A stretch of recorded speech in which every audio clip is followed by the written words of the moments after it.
আসসালামু আলাইকুম আমার প্রাণ এবং প্রিয় ভাই বন্ধুরা, আমি আপনাদের সামনে নতুন একটা ভিডিও নিয়ে আসছি। আমি একজন রাইটার পেয়েছি হাঙ্গারের। আমি ওনার কাছে কিছু জিজ্ঞেস করতে চাই আপনাদের উদ্দেশ্যে। আসসালামু আলাইকুম। ওয়ালাইকুম আসসালাম ভাই।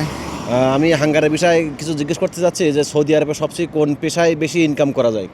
ভাই সৌদি আরবে মূলত ফুড ডেলিভারিতে বেশি ইনকাম করা যায়, কিন্তু ভাই এখানে অনেক প্রকার রিস্ক ঝুঁকি মেনটেন করেই চলতে হয়।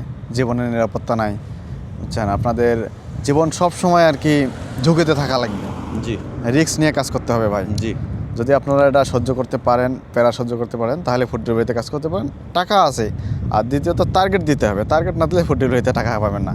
জি আমি বলতে চাচ্ছি, যদি আমি মোটরসাইকেলের লাইসেন্স না করে যদি প্রাইভেট কারের লাইসেন্স করে ফুড ডেলিভারি করি, তাহলে কেমন কি সুবিধা এবং কি কি দিক থেকে আমার সেফটি থাকবে বা উপকার হবে, সেইগুলো একটু আপনি শেয়ার করবেন।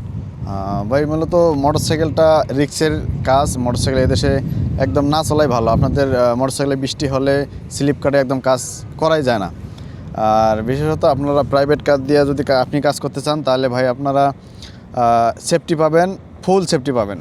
প্রাইভেট কারে যদি আপনি অ্যাক্সিডেন্টও করেন, গাড়ির ক্ষতি হলে সমস্যা না, আপনি নিরাপত্তা থাকলেন। আর মোটরসাইকেলে আপনি অ্যাক্সিডেন্ট করলে মোটরসাইকেল ক্ষতি হয়েছে প্লাস আপনারও ক্ষতি। আপনি একটু যে মোটরসাইকেল লাগে, আপনাকে মনে যে মেডিকেল যাইতে হবে, মাস্ট বি। হ্যাঁ, আশা করি এরকম যাতে কারো বিপদ আপদ না আসে, আল্লাহর কাছে শুকরিয়া দোয়া করি। Thank you. ওয়ালাইকুম আসসালাম ভাইয়া। আবার আপনাদের পাশে নতুন কোনো ভিডিও নিয়ে আসবো, নতুন কোনো এপিসোডের মাধ্যমে।